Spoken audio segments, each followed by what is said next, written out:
Do you have certainty that all the highly enriched uranium was inside the Fordo mountain, or some of it, because there were satellite photos that showed more than a dozen trucks there 2 days in advance?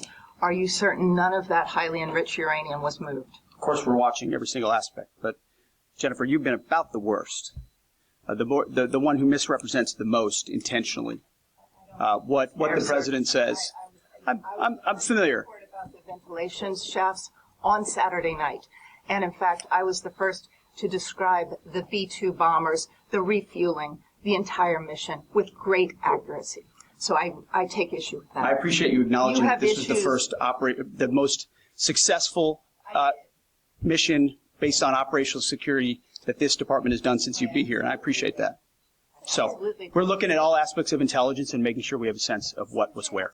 To the topic of the moment, the highly successful strikes in Iran. Let me read the bottom line here. President Trump directed the most complex and secretive military operation in history, and it was a resounding success, resulting in a ceasefire agreement and the end of the 12-day war. There's been a lot of discussion about what happened and what didn't happen. Step back for a second. Because of decisive military action, President Trump created the conditions to end the war, decimating, choose your word, obliterating, destroying Iran's nuclear capabilities. I want to read some of the assessments that have been provided, because whether it's fake news, CNN, MSNBC, or the New York Times, there's been fawning coverage of a preliminary assessment. I've had a chance to read it. Every outlet has breathlessly reported on a preliminary assessment from DIA. I'm looking at it right now. Again, it was preliminary, a day and a half after the actual strike, when it admits itself in writing that it requires weeks to accumulate the necessary data to make such an assessment. It's preliminary. It points out that it's not been coordinated with the intelligence community at all. There's low confidence in this particular report. It says in the report there are gaps in the information. It says in the report multiple linchpin assumptions are what this assessment, a linchpin assumption, you know what that is? That means your entire premise is predicated on a linchpin. If you're wrong, everything else is wrong.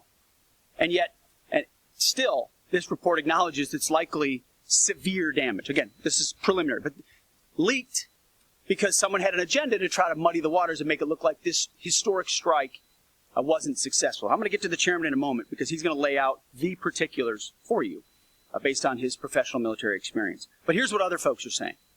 The DIA that put that report out says that this is a preliminary low-confidence report and will continue to be refined as additional intelligence becomes available. How about the Israeli Atomic Energy Commission? The devastating U.S. strikes on Fordo destroyed the site's critical infrastructure and rendered the enrichment facility inoperable. Have any of these quotes made their way into the New York Times or the Washington Post? MSNBC? CNN? Any of these quotes? How about this one? This is a new one from the UN, the United Nations.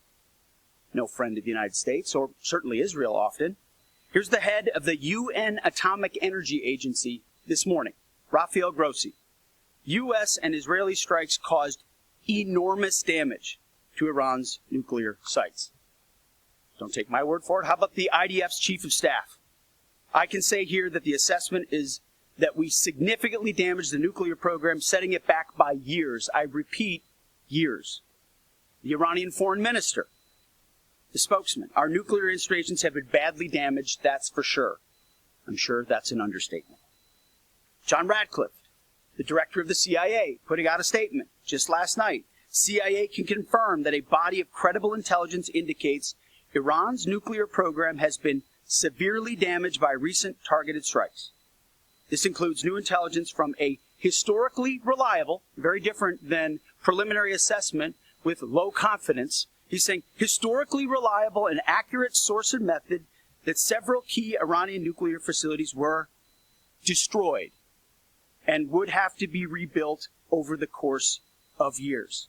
CIA continues to collect additional reliably sourced information to keep appropriate decision makers fully informed. How about DNI Tulsi Gabbard yesterday? She writes, and I quote, "New intelligence confirms what POTUS has stated numerous times. Iran's nuclear facilities have been destroyed." Institute for Science and International Security President David Albright, "Overall, Israel and U.S. attacks have effectively destroyed Iran's centrifuge enrichment program." Time and time again, I can go down the list. Those that understand, those that see, those that do proper assessments recognize that what the United States military did was historic. And again, before I pass it to the chairman,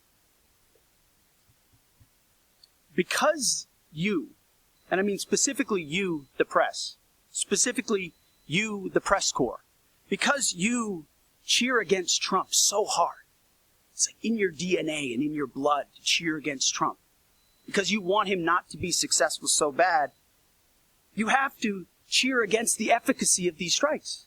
You have to hope maybe they weren't effective. Maybe the way the Trump administration has represented them isn't true. So let's take half-truths, spun information, leaked information, and then spin it.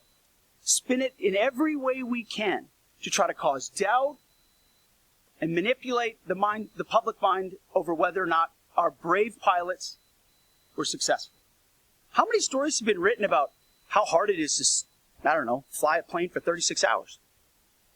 Has MSNBC done that story? Has Fox? Have we done the story how hard that is? Have we done it 2 or 3 times so that American people understand? How about how difficult it is to shoot a drone from an F-15 or 16 or F-22 or F-35? Or what it's like to man a Patriot battery? Or how hard it is to refuel midair? Giving the American people an understanding of how complex and sophisticated this mission really was. There are so many aspects of what our brave men and women did that, because of the hatred of this press corps, are undermined because your people are trying to leak and spin that it wasn't successful. It's irresponsible. And folks in this room are privy to that information because of the proximity here in the Pentagon. It's an important responsibility. And time again, classified information is leaked or peddled for political purposes to try to make the president look bad. And what's really happening is you're undermining the success of incredible B-2 pilots and incredible F-35 pilots and incredible refuelers and incredible air defenders who accomplished their mission, set back a nuclear program in ways that other presidents would have dreamed. How about we celebrate that? How about we talk about how special America is, that only we have these capabilities? I think it's too much to ask, unfortunately, for the fake news. So we're used to that. But we also have an opportunity to stand at the podium and read the truth of what's really happening. And the reality is, you want to call it destroyed, you want to call it defeated, you want to call it obliterated, choose your word. This was an historically successful attack. We should celebrate it as Americans, and it gives us a chance to have peace, chance to have a deal, and an opportunity to prevent a nuclear Iran, which is something President Trump talked about for 20 years, and no other presidents had the courage to actually do.